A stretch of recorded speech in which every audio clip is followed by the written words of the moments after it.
Hello, everyone. This is Bill Griffin. Welcome to Different Take Podcast. This is part 2 of my of the topic of public schools and what parents ought to do about them. I've been talking about what's going on in my area where I live, which is Gwinnett County, Georgia.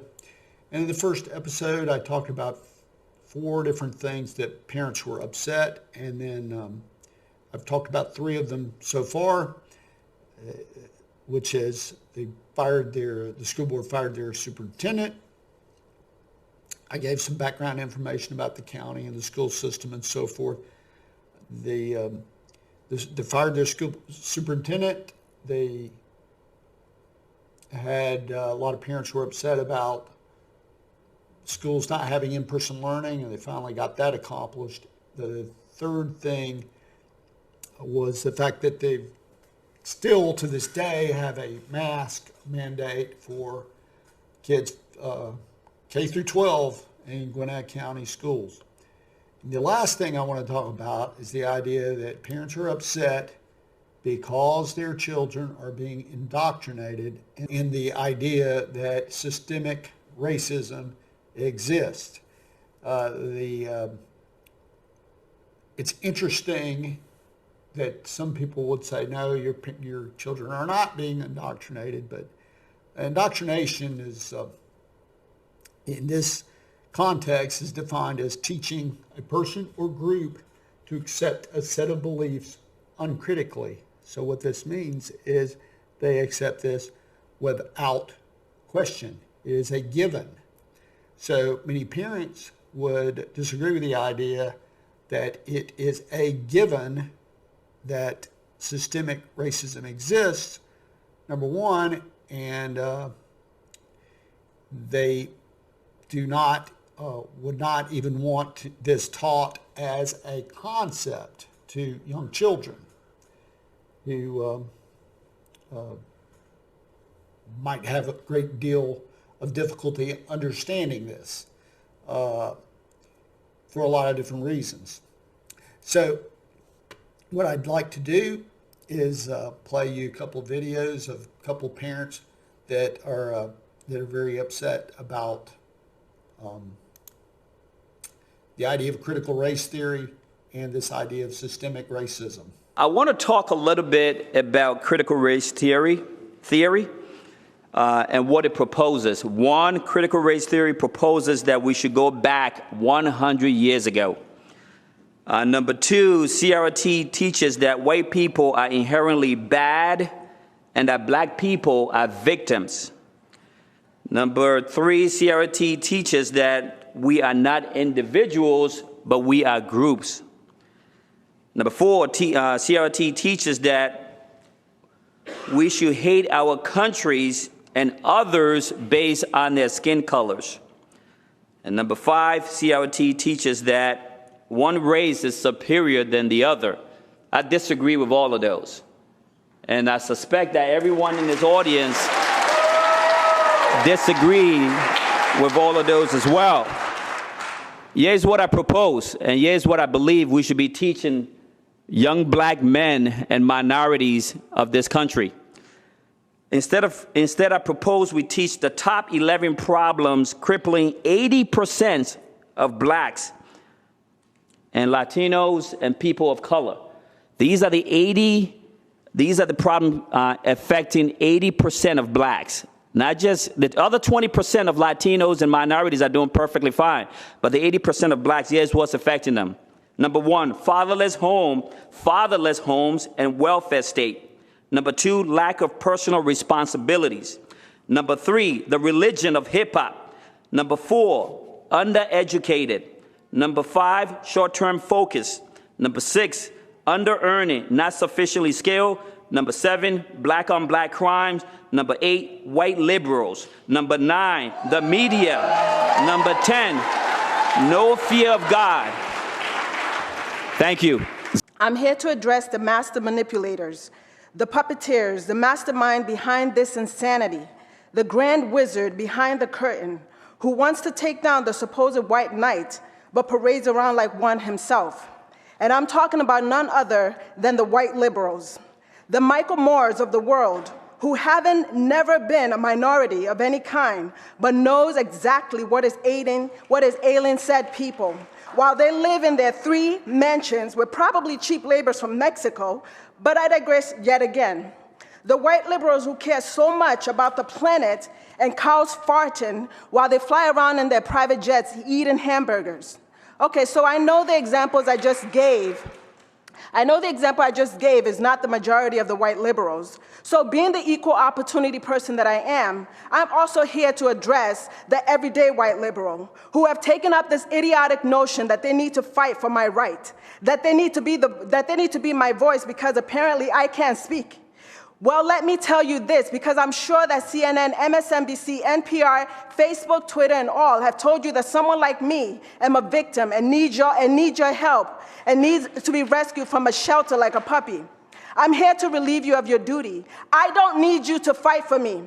And by you feeling like you are the only people who can give me justice, you are displaying the most grotesque form of racism on the face of this planet. You are condescending in your attitude of thinking that I need you, the white knight, to fight for me.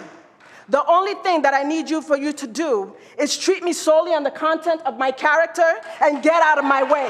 No CRT. I think one thing this lady was saying was, you're telling, if you're a white liberal she's talking about, I think she perceives you to feel guilt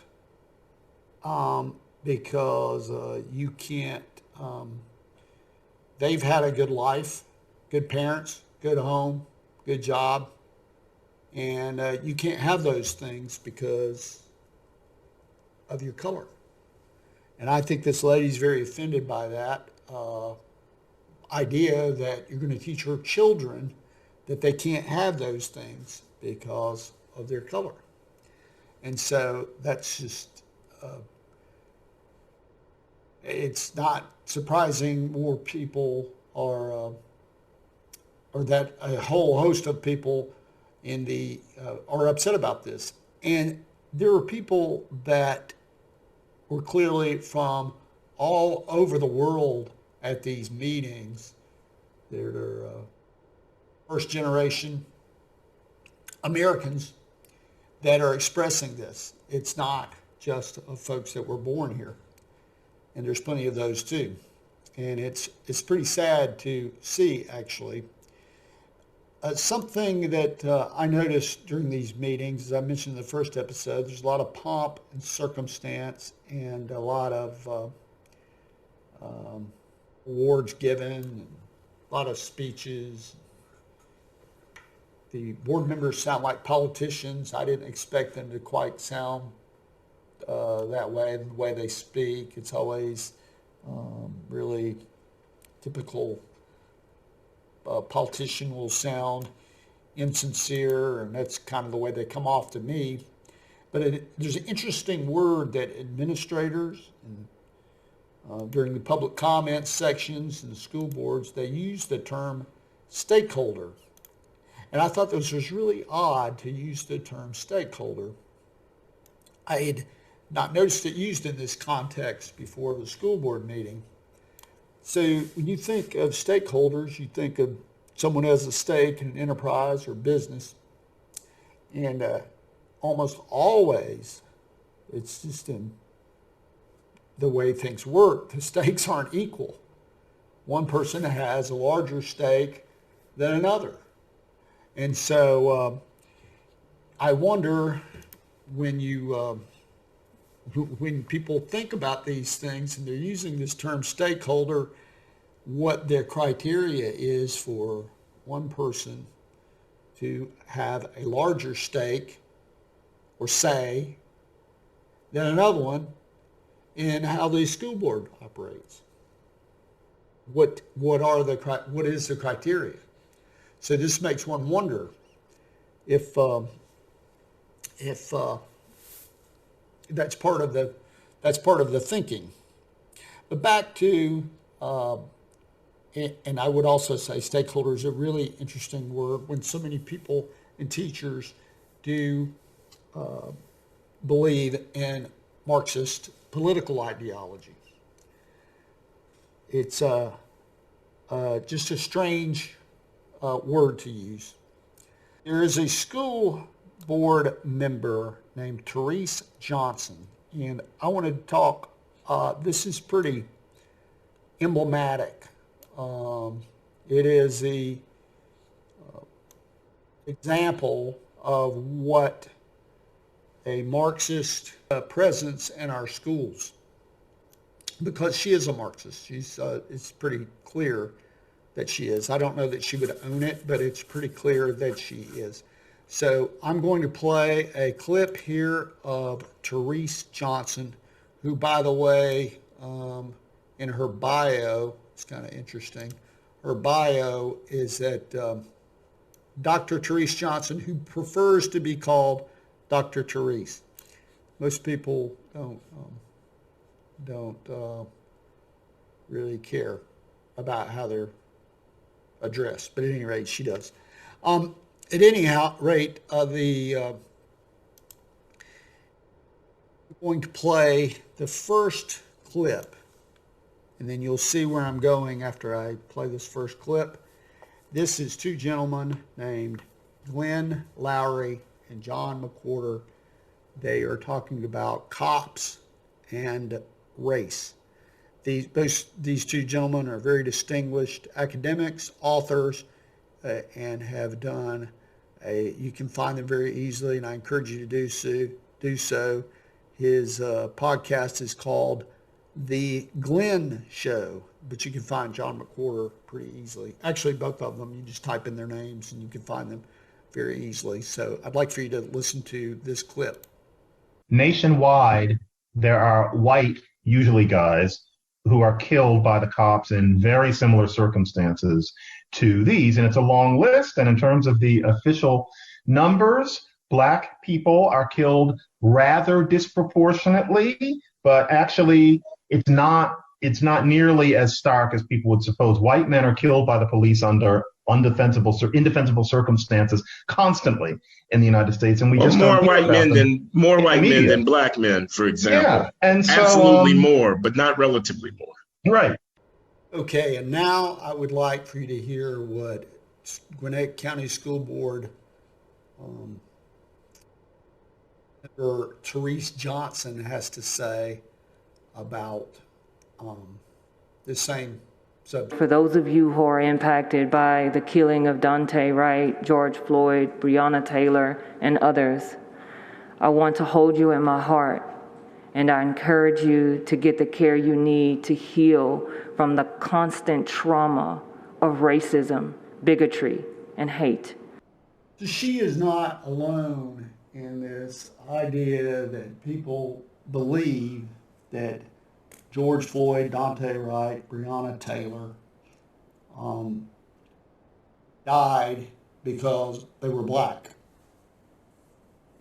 There is no conclusive evidence that any of those three people were killed because they were black. George Floyd might have been killed because George Floyd was high, or because he was passing counterfeit money or resisting arrest. There's no objective evidence that Chauvin killed Floyd because he was black. Dante Wright had a history of resisting arrest, and that may have been what killed him. The officer that shot him may have done so because it was an accident. She claims it was an accident, and she certainly seems credible.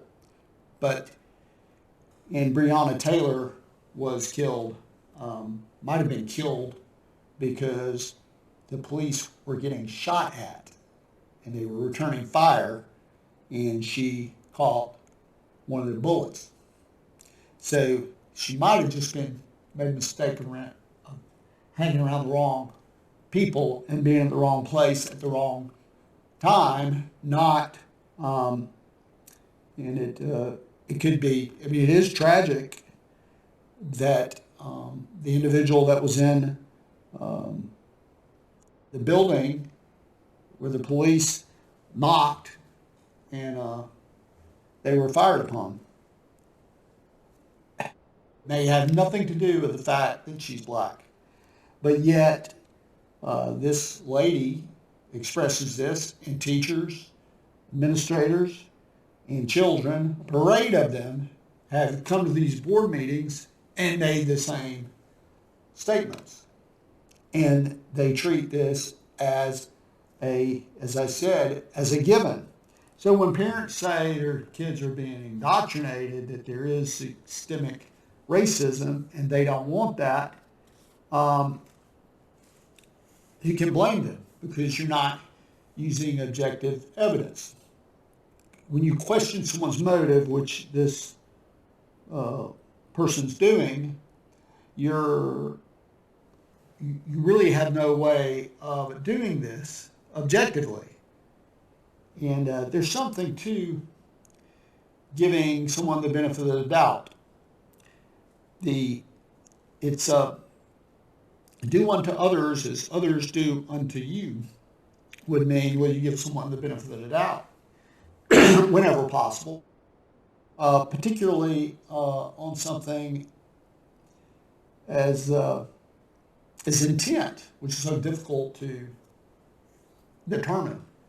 So you can't determine what the motives and intentions are just based on skin color. And I will play another clip from Mr.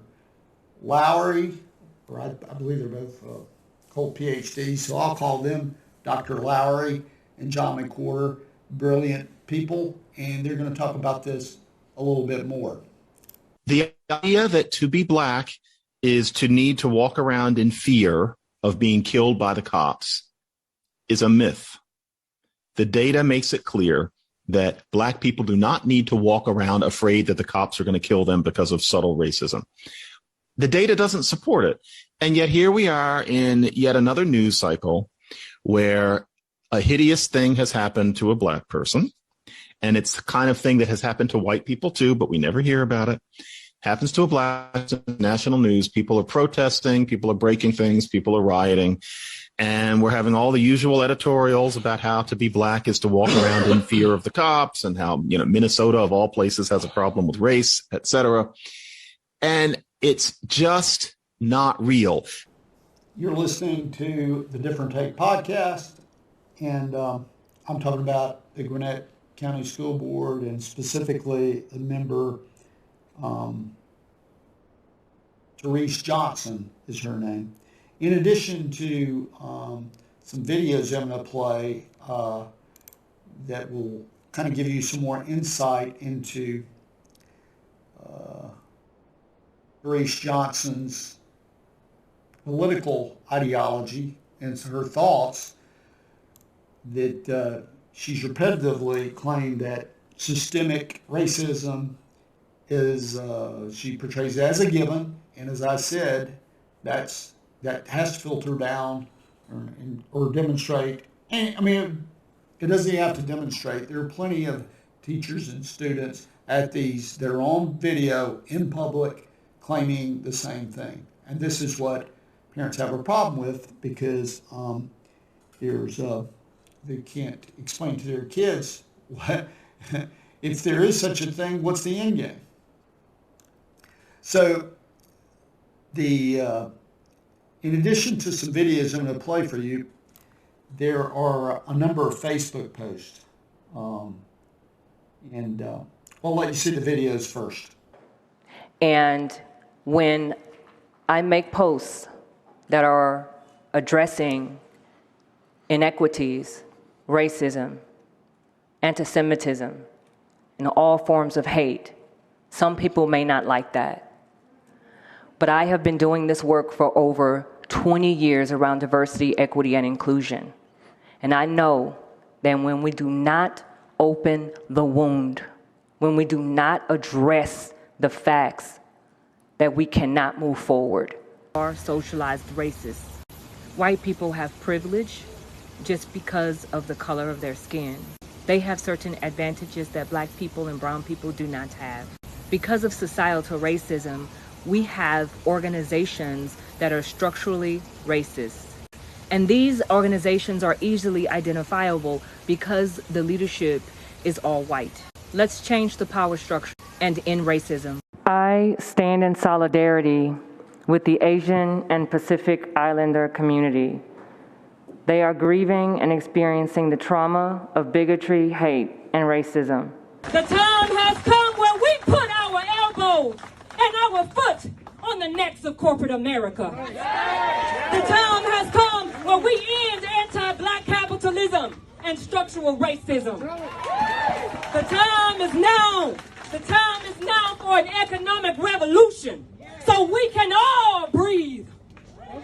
The time has come to call our mothers, long gone, our maternal ancestors, and say, Mama, we are free. Stand up, fight back. Buy Black, invest Black, vote Black, love Black. Stand up, fight back. Buy Black, invest Black, vote Black, love Black. Black lives matter. You see, she has the phrase, "Don't draw me out" on her mask. I don't know what that means, but I'm just going to go on a limb and say that it just doesn't look very professional to me to have a slogan like that on your, no matter what she thinks it means, for the public to see. Those clips demonstrate to me that it's clear Marxist ideology, anti-capitalism, economic revolution, the quoting Black Lives Matter, which is a Marxist organization. She's made several comments in her speeches about equity, equality, and instead of opportunity. And there's just a lot more talks about groups than individuals. And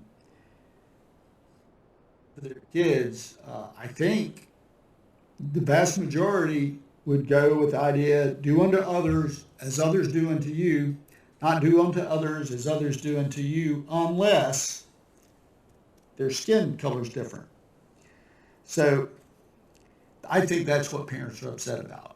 And I think that's what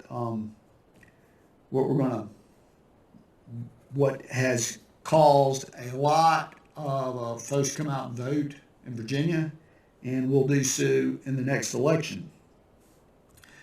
Aside from that, I think it's just it seems an awful way to live when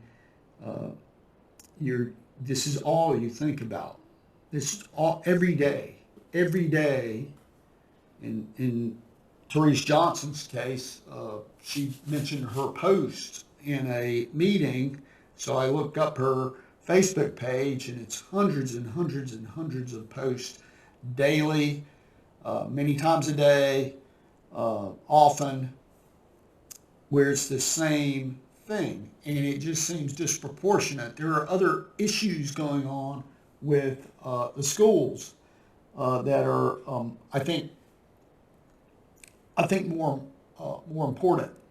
As I said in these meetings, very little is mentioned about actual instances and accusations or evidence of discrimination. It has to do with numbers, and numbers aren't equal, and this sort of thing. And I think parents, and this gets to the conclusion that I want to make, which may be a little bit different than what I think most people are thinking. I think it's important that parents go to these school board meetings, but you're not going to convince the people that, for example, Therese Johnson, you're going to convince her of anything. So if you want to improve your schools and you don't want Marxist ideology taught to your children, you're probably better off getting them out of public school, no matter what school board changes are made. But if you can't or won't get get your child homeschooled or in private school if you can do it, then I suggest a couple things.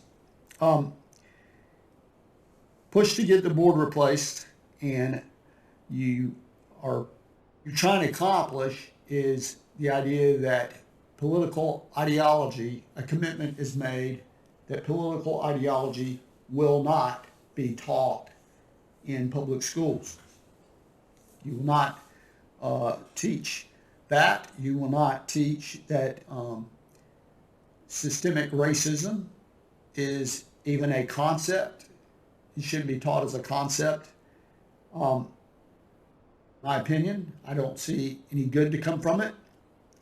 And the last thing is elect people that will get away from this idea that public school is, and Marxists hate this idea, but you ought to have vouchers and let people go into the private sector for their education. Parents, if all things being equal, would put their children in private school if that private school is better than public school, and many times, often they are, otherwise they wouldn't exist. So elect people that will allow parents the choice of pulling their kids out. That can only help public schools. The ratio in Gwinnett County is something like 180,000 public schools students in the system to maybe 15,000 or so. I'm not really sure, but it's a very small number in private schools. And so let parents decide. And you can come to some arrangement where if it's $10,000 of the government, well, offer the parents $6,000 or $7,000, and the county gets the difference. But as I said, Marxists hate this, and a lot of left-wing folks hate this idea because this eliminates a way that they can propagandize and indoctrinate children in the political ideology that they want to. So those are the three things. Just I'd have school vouchers. Now's the time to really push for that, and I think that's much more important than just showing up and yelling at school board. Replace the school board members, but you're going to have to replace them with people that will allow you vouchers, and also politicians that will allow you vouchers, because there's some federal money following the schools, and that's a shame that we have so much central control in that way. And the last thing is, I would say, is if at all possible, get your child out of public school, because they're filled, and they will be filled for years, because public school teachers don't get fired for calls very often. It's pretty rare. It's not like the private sector at all. Teachers quit, but they don't get fired very often. And the schools are filled with teachers that are completely convinced that systemic racism exists, that cops kill black people because they're black, and it could even be a black cop. That it doesn't matter. And this is the schools are filled with people that hold these beliefs and hold that have Marxist political ideology or very left-wing political ideology, even though they might not claim to be Marxist. I think a lot of them do agree with Marxist principles. So those are the things that I think that you really ought to do. And this concludes a two-part discussion of public schools and what parents ought to do with them. And I really appreciate you listening to me. And please check out our website, the platforms we're on. Check out the pages where you can leave comments. I'd really like to hear any comments that you have, and I wish you the best of luck. Thank you.